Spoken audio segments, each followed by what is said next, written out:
Olá, eu sou Rafaela Sabatovic, jornalista do Sistema FIEP, e hoje a gente está aqui com o Ronaldo Lemos, advogado e especialista em tecnologia e mídia, para conversar sobre a aplicação da inteligência artificial na indústria. Ronaldo, muito obrigada por estar aqui com a gente.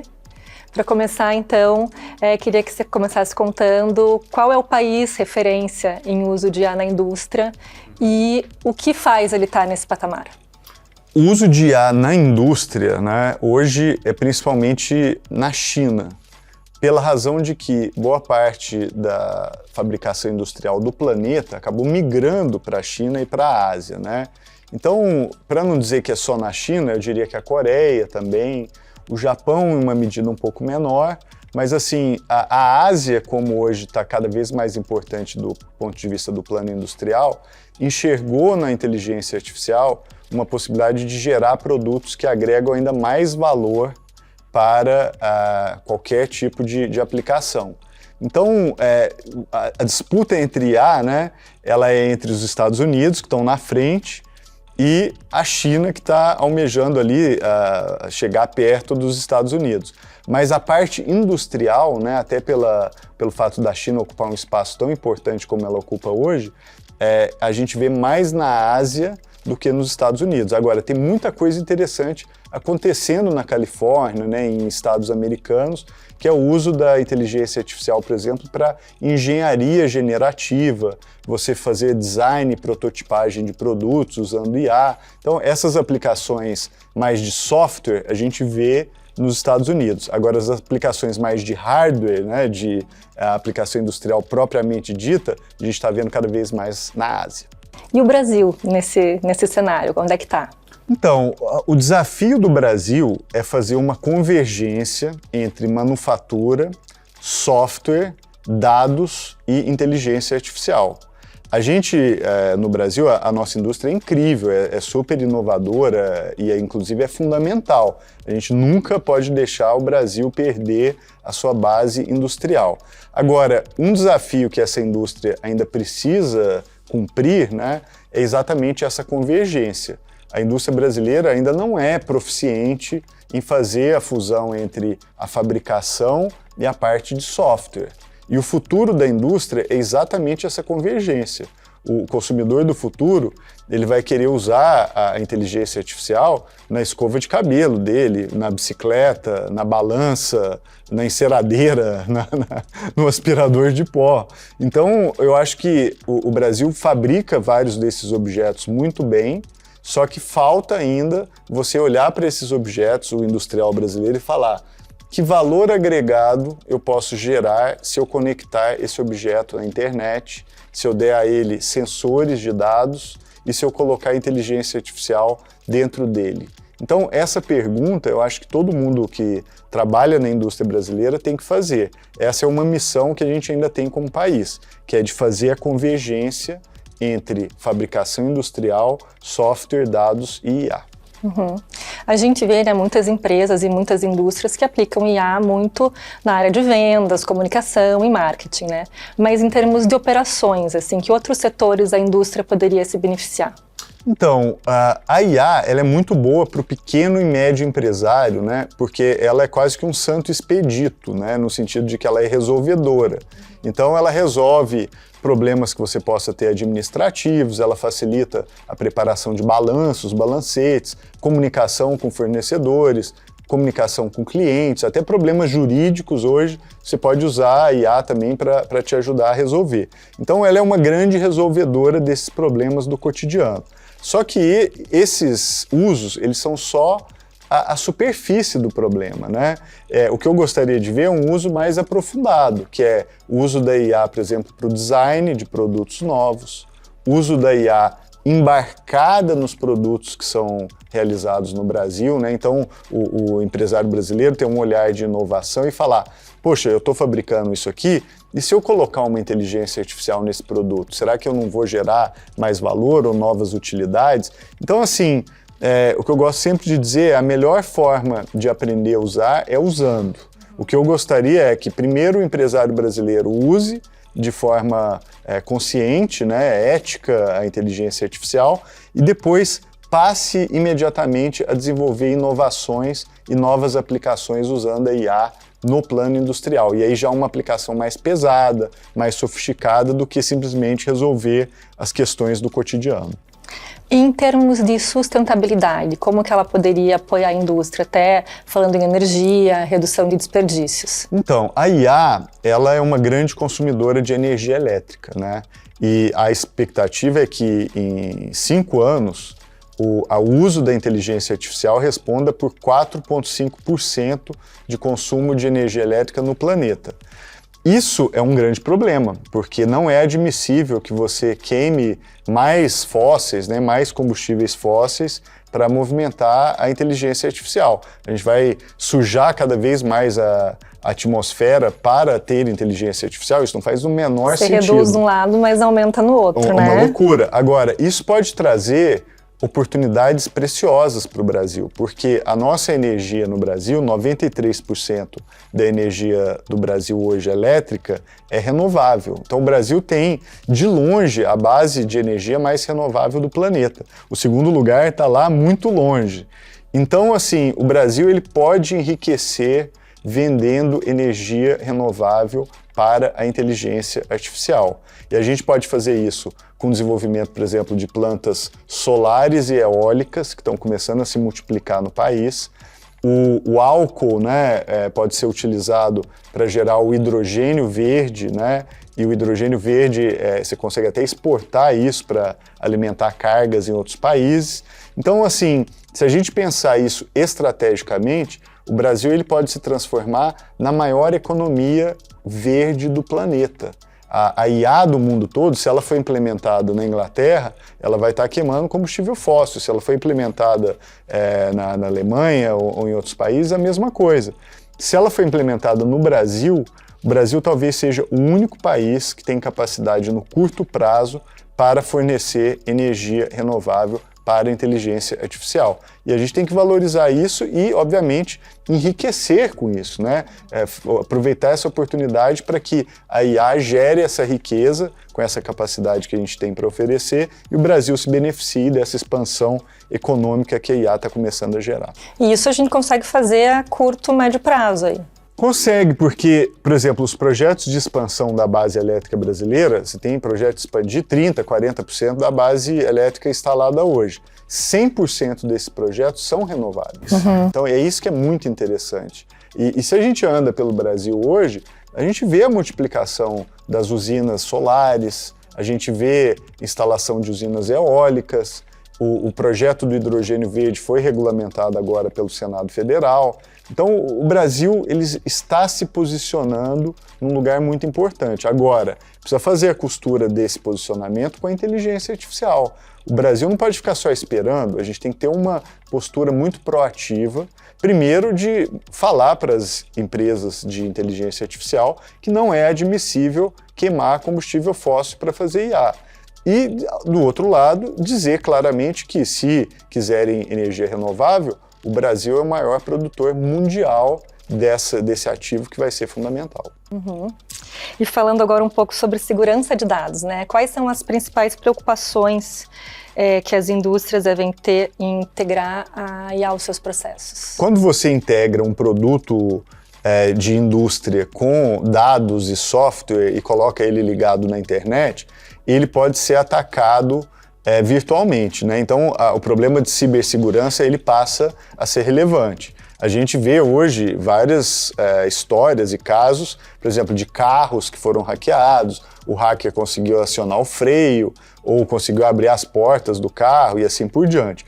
Então, isso funciona como um alerta. O industrial ele tem que fazer essa convergência com software e dado e com IA, mas a contrapartida disso é que ele vai ter que fazer isso de uma forma muito bem feita para ele não deixar o lado da cibersegurança negligenciado. Então ele vai precisar pensar de forma muito cautelosa como é que ele faz essa transição e cuidar para que um produto conectado não se torne mais uma superfície de ataque para criminosos.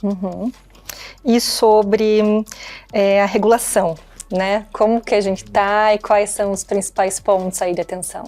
A regulação, né, é um tema central, porque o mundo todo está pensando em como regular inteligência artificial. O Brasil tem um projeto de lei que foi apresentado pelo presidente do Senado, Rodrigo Pacheco, é relatado hoje pelo senador Eduardo Gomes. É uma lei muito grande, né, uma lei que uma versão tinha 40 páginas, uma lei que ela replica o modelo europeu, então ela pega o que a Europa fez, copia para o Brasil. Eu, particularmente, tenho várias críticas a esse modelo, porque eu acho que ela vai criar um peso regulatório muitas vezes mal pensado para a realidade brasileira e transplantar um modelo que nem a Europa está confortável com ele para o Brasil, que tem uma realidade completamente diferente, um PIB muito menor, um desejo de inovação muito maior, né, no sentido de que a gente está atrás do patamar europeu e assim por diante. Então, se a lei brasileira fosse um time de futebol, é como se fosse um time formado só por zagueiros. E time só de zagueiro não ganha partida. Então a gente tem que ter a zaga, claro, proteger contra os riscos, mas a gente tem que ter um meio de campo muito bem feito e tem que ter o ataque. A gente tem que jogar no ataque, a gente tem que desenvolver aplicações de IA, fomentar a indústria brasileira, usar, por exemplo, o Sistema S. O Brasil tem o Senai, o Brasil é o país do Senai. Se a gente for pensar nisso, poucos países têm uma infraestrutura como o Brasil tem, capaz de poder gerar esse conhecimento e participar nesse processo de transição para o uso da inteligência artificial. E eu não vejo nada disso na discussão regulatória. Eu vejo só a preocupação em aumentar a carga regulatória, o que é legítimo, que a gente tem que realmente se precaver dos riscos, mas cuidar só dos riscos, sem pensar na parte do fomento, de forma estrutural, né, consagrado ali na lei, eu acho que a gente vai ter um time que só tem zaga. Uhum. E aí não ganha Copa nenhuma do mundo, não ganha nenhuma partida, na verdade. Né? A gente sabe que assim, a indústria ela tem tá com uma falta, né, de mão de obra qualificada. Sim. Com a inserção da IA, a gente teria um problema maior ou ela poderia vir justamente para, de repente, tapar esses buracos? Como que ficaria? E o que a gente precisaria fazer desde já, assim, para isso não acontecer? Então, educação é fundamental, né? Educação, se você quiser prever o futuro, então eu quero saber o que vai acontecer no Brasil daqui a 20 anos. É só olhar o que a gente está fazendo em educação agora. O que a gente está fazendo em educação agora vai se refletir dali a 20 anos com relação às capacidades do país. Foi por isso que a Ásia se destacou no plano industrial, porque a qualidade da educação nos países asiáticos, sejam eles a China, a Coreia, o Vietnã e assim por diante, é muito elevada. Então, essa base humana, né, esse investimento em educação, nos desenvolvimentos da capacidade humana, é absolutamente essencial para qualquer ambição que o país possa ter com relação à inteligência artificial. Então, a gente precisa ter um investimento muito forte nisso, para preparar as pessoas para trabalharem com essas aplicações de ponta. E a inteligência artificial, ela pode ter um papel. É um papel acessório, não é ela que vai resolver os problemas, mas pode ser importante. Por exemplo, hoje as famílias ricas no Brasil têm acesso a professores particulares. Então o aluno vai mal na escola, ele chega em casa, a família disponibiliza para ele uma aula de reforço ou algo do tipo. E aí ele melhora e vai em frente. As famílias pobres não têm acesso a isso. Muito pelo contrário, a realidade é a criança, né, ou o adolescente, às vezes fica em casa sozinho, na hora de fazer o dever de casa não tem nenhum adulto que possa ajudar ali nisso, então aquela dificuldade do aprendizado ela vai se tornando cumulativa e o efeito disso na escala é danoso.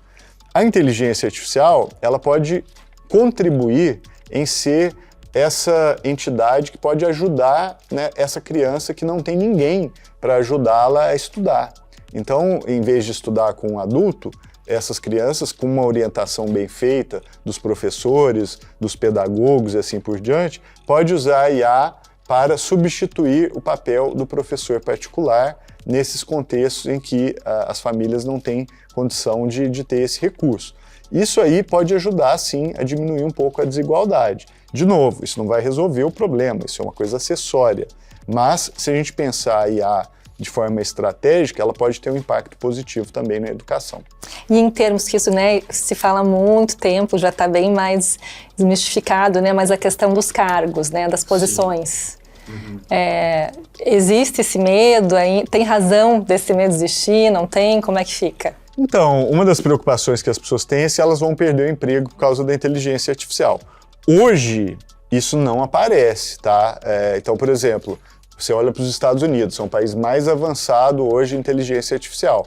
Os Estados Unidos hoje estão em pleno emprego, os salários estão subindo, você não vê um processo de substituição do trabalho humano por inteligência artificial. Agora, isso significa que vai ser sempre assim? Claro que não, né? Conforme a IA vai ficar mais sofisticada, ela vai ser capaz de substituir ou tornar mais eficiente o uso do trabalho e isso pode gerar, sim, um desemprego, tá?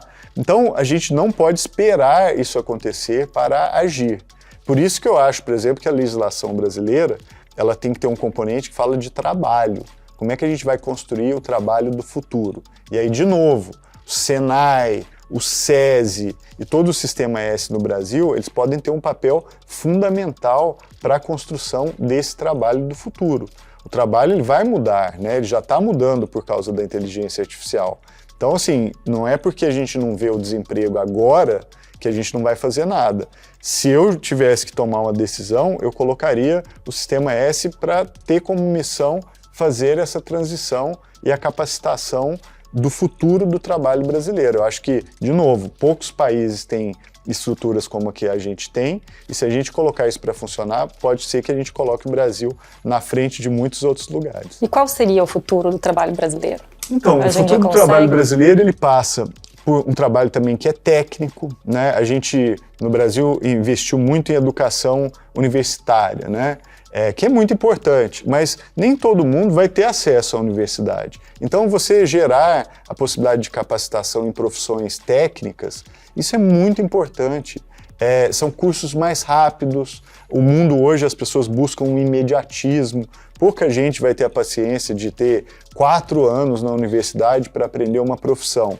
E a verdade é que hoje você aprende uma profissão, às vezes, em 6 meses, em 8 meses, em 10 meses. E até 4 anos é muito tempo, né? A coisa já mudou quando você chegou no fim ali, né? Com certeza. E muitas universidades, elas não preparam para uma profissão, né? Você aprende muita teoria sobre aquela profissão, mas, por exemplo, eu conheço pessoas que fizeram a faculdade de ciência da computação e saíram da faculdade sem saber programar, o que é uma loucura. Então, o que eu acho é que, assim, existe uma grande oportunidade para formações especializadas. Qualquer pessoa no Brasil que se capacitar em profissões que envolvam conhecimento, ela vai garantir a sua empregabilidade para o resto da vida. Sejam profissões práticas, como, por exemplo, um encanador, um eletricista, um carpinteiro, um marceneiro, são profissões que são baseadas no conhecimento. Não são profissões manuais, são profissões mentais, de executar tarefas mentais para concretizar um objeto físico. Então, existe uma demanda ilimitada desse tipo de profissão, não só no Brasil, mas no mundo todo. Então, dar a oportunidade para as pessoas se capacitarem em profissões baseadas no conhecimento aplicado, eu acho que é muito importante. E eu acho que a gente tem explorado pouco isso. E eu acho que a gente poderia explorar mais. E se a gente pensar isso de forma estruturada nas profissões do futuro, então, cibersegurança, classificação de dados, engenharia de prompt, tudo que tem a ver com o uso de inteligência artificial, desenvolvimento de aplicações nessa área, são profissões que, se você já tiver uma base educacional mínima, você consegue aprender em pouco tempo. Então, acho que essa é uma tarefa coletiva que a gente tem de fomentar profissões ligadas à aplicação de conhecimentos na prática. E para as indústrias que, assim, estão começando, ou não começaram, né? De alguma forma todo mundo já começou, né? Mas qual é o primeiro passo, por onde começar, por onde seguir? Quem está começando agora tem uma grande vantagem, porque, primeiro, não tem compromisso com o passado, né? Então, muitas vezes a indústria que está há muitos anos em operação, ela só sabe fazer o que ela fez antes. Então, às vezes, ela fica até engessada. Para mudar algum processo, vai levar muito tempo, né? É difícil de fazer. Hoje, a pessoa que está entrando nessa área industrial agora, ela pode criar um sistema modular, completamente diferente, muito mais leve, já pode delegar uma série de atividades e funções para sistemas automatizados. Então, ela vai entrar de uma forma leve, livre, leve e solta, né? A gente pode dizer. Isso gera uma oportunidade muito grande. Ela pode se integrar a cadeias de produção, inclusive globais, ela pode se especializar em algumas atividades que ela faz muito bem, com base nas capacidades aqui no Brasil, onde ela tem essa competitividade maior do que qualquer outro lugar do mundo. Então, eu acho que é uma oportunidade muito grande da gente criar, inclusive, novos modelos industriais, porque não necessariamente os modelos que a gente trouxe até aqui, que são extremamente importantes e, obviamente, têm que ser cultivados, eles vão ser os modelos do futuro. Então, experimentar é tudo. A gente tem que experimentar novos modelos industriais também. E por isso que eu acho que o empresário industrial de hoje, ele tem muitas possibilidades, porque ele está em aberto. E ele está em aberto num momento muito interessante, porque literalmente a IA, ela zera o jogo, né? Ela é como foi a invenção da internet. A internet zerou o jogo. Depois a invenção do smartphone, do iPhone, também zerou o jogo, deu oportunidades para novos entrantes. E a IA é a mesma coisa. Hoje o empresário pequeno, novo, ele com a inteligência artificial tem capacidade de competir com um grande antigo. Então, isso eu acho também muito importante de ser aproveitado. Ronaldo, para a gente finalizar, então, que conselho que você deixaria, que conselhos você deixaria para as indústrias no que diz respeito à IA? Olha, o conselho é, melhor forma de aprender a usar é usando. Fazer curso, excelente, eu recomendo todo mundo fazer, mas é muito importante usar, pôr a mão na massa, né? Primeiro o uso simples, né, entra num ChatGPT da vida, no Anthropic, assim por diante, e experimenta, vê o que ela faz bem, o que ela não faz. Depois, passe para o uso mais sofisticado, de entender como é que aquilo pode te ajudar no design, pode te ajudar em tarefas específicas da sua empresa, você pode delegar algumas coisas para a inteligência artificial. Então, a minha visão é experimentação, tá? E o que eu mais gostaria de ver acontecendo no Brasil é isso, experimentação generalizada no país todo. O país é muito diverso, você tem áreas do Brasil que têm capacidades completamente diferentes de outras. Então, assim, tem áreas que são mais competitivas em uma coisa, outras são em outra. A gente tem que explorar isso, a gente tem que explorar essas possibilidades locais. Tem que errar muito, então não tenha medo de errar. Erre bonito, sabe? Deu errado, mas errou bonito. Então, ao fazer isso e fomentar esse experimentalismo, aí eu acho que a gente tem condições de criar coisas novas. E quando você pega uma coisa, experimenta e dá certo, aí você escalona. E é assim que a gente gera riqueza, desenvolvimento, trabalho, oportunidades e assim por diante. Maravilha, muito obrigada. Obrigado a você. Esse videocast é uma iniciativa do Sistema FIEP para manter você bem informado sobre os temas relevantes para a indústria. E para saber como o Senai pode apoiá-lo com temas como a IA, é só acessar senaipr.com.br/tecnologia e inovação. Muito obrigada.